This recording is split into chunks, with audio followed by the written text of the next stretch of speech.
Okay, so hi everyone. Today I would like to discuss on chapter 4 tutorial. I'm going to start with question number 9 and hopefully I can cover the rest of the question as well, maybe in the next video. Okay, so question number 9. Two blocks M1 and M2 are connected with each other and moves together with the acceleration of 3 meters per second. So this is the question. So they give you two objects with different masses, but they did give you the acceleration. So you can imagine that one of the key thing here is that you have two ropes. Okay, so if you have two string or two ropes, that means you have two separate tension. It could be the same. If you calculate, then you get the same, then it will be the same lah. But for now we assume it's a different. Okay, but one thing that is the same is actually the acceleration of both objects. So these two objects actually move together at the same time lah. So if the front side move at 3 meters per second, so the behind there, the second object will move at the same acceleration as well. So the first thing first, you have to draw the free body diagram. I'm going to draw it on this side. I think I'm going to draw it down here. And to differentiate between the first object and the second object, maybe I can write over here. That one indicates for object mass 1. This one is for object mass 2. Okay, let's bring this one down a little bit. Okay, and then obviously you will have a normal force, and then you have weight. Same goes on the other object. Okay, don't forget to put the arrow. Then you have T2 over here, and you have T1 over there. So obviously before you start, you can try to identify numbers of forces first. Okay, this one is your normal. Put 1 for object 1, weight 1. This is your tension 1. This is your tension 2. This is your normal, and this is your weight 2. So that one is normal 2. Okay, so if you want to identify the forces, maybe you can try to roughly draw it on the diagram itself. So like this one is the normal, this one is the weight. Okay, and then remember, tension exists on a string. Okay, so this is one of the string, and it must be pointing away from the object. Okay, so if this is my object, the object 2, this string should have tension as well, and this one will be pointing away from the object. For this one, it's pointing away from that object. So you expect that these two, actually in one string over here you have two tension, but it's the same tension, it's just that it is in opposite direction. So it both goes away from the object. So don't forget that one, or else you get it wrong lah. Which is this one actually. Excuse me. This is your T1. Okay, if you label T3, then obviously you wouldn't be able to solve it. Okay, and then like I always told you, after you draw the free body diagram, you can double check and then make sure you draw the direction of A. So in this case, A moves to the right. Just put a 3 meters per second there. And then this one, A goes to the right as well. Okay, now you can do the summation of fx equals to ma. Summation of fx equals to ma. So this is for object 2 and this is for object 1. Okay, and obviously you can try to do the y component as well, but then it becomes equals to 0. I don't think we need to use that because they didn't say that this one got friction. Normally if you have a friction, then you have to think about the normal and so on. So assuming as this one is a smooth surface. Okay, now for object 1, how many forces in the x component? You have this one only, so it will be T1 equals to M1, which is it given? Yes, it's a 2 kilogram. The A is equals to 3, so you can solve it straight away. Okay, this one is T2 minus T1 I thought it would be a little bit harder, but I think it's easy. Easy is good. Oops. A is given already, so that one will be 3 as well, so it will be 9. Okay, so you can bring the T1 to the other side, which is basically plus 6 you got from the T1 over here, so that one you got 15 Newton.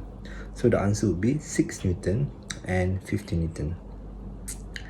That one's for question number 9. Straightforward, no problem. Okay, let's move on to the question 10.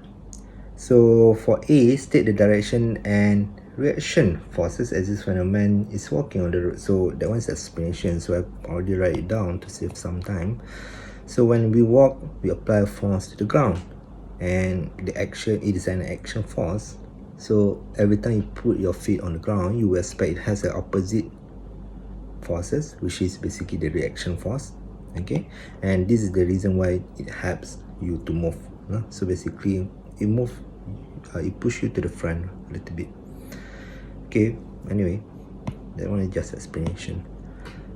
Okay, B, two blocks mass 3 and 7 kg are placed in contact with each other, frictionless horizontal surface. So here they state specifically that this one is frictionless, so smooth.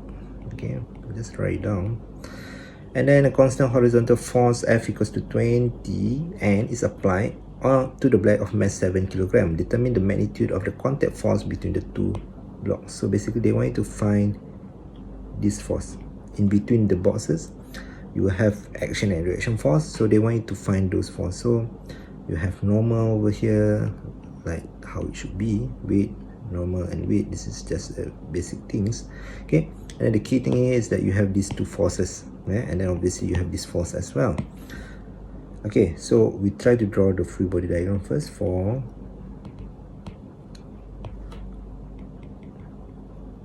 M equals to 7 kg. Okay, and this one is for M equals to 3 kg. And then I just want to draw the free body diagram below that one, below these two. Okay, normal force you have and weight you have.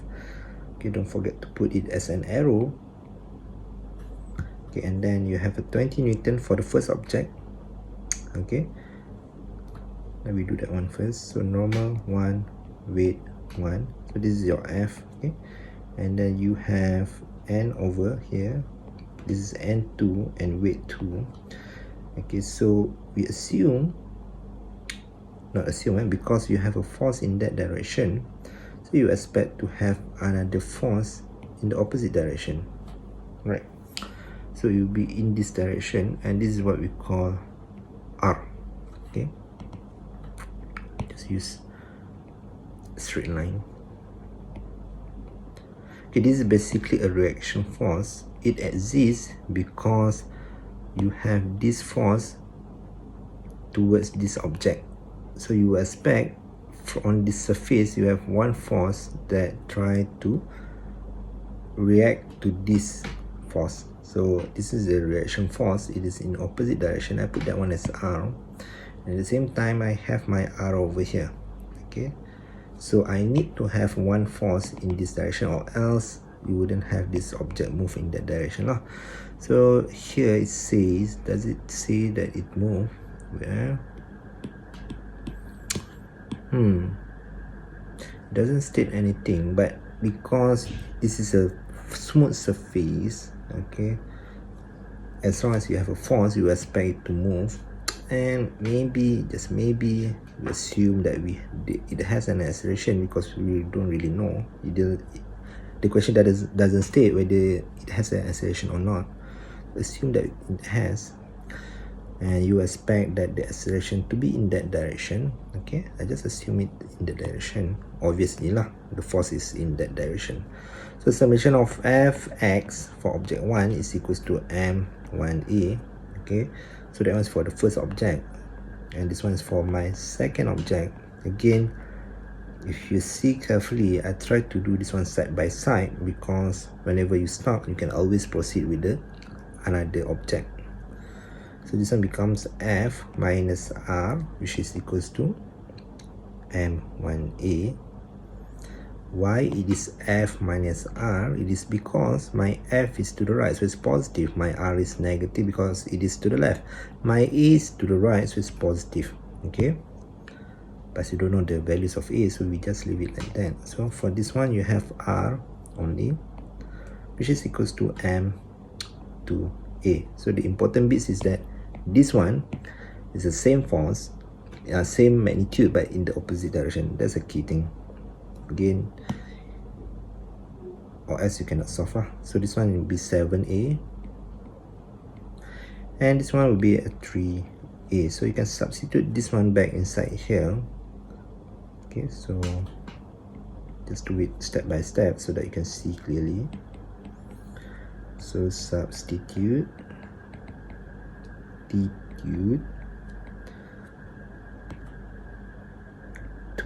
into 1. Okay, then I will have F minus 3A equals to 7A. So your F is equals to 10A. Okay, they actually give you the values of force. I didn't realize that, which is 20. And then so that you can find the A. So 20 is equals to 10A. So A is actually equals to 20 divided by 10. You get 2 ms minus 2. And then you can substitute back inside equation 2 or 1 if you want to. Substitute into 2. So now my R is equals to 3 multiplied by 2. I should get R equals to 6 Newton because the question wants to find the force, determine the magnitude of the contact force. So this is the reaction force. The question is talking about the reaction force. So the answer would be 6 Newton. Just double check the answer. Yeah, it's correct. So that's it for question 9 and 10. And that's it for this video. Continue with the next video. Thank you everyone.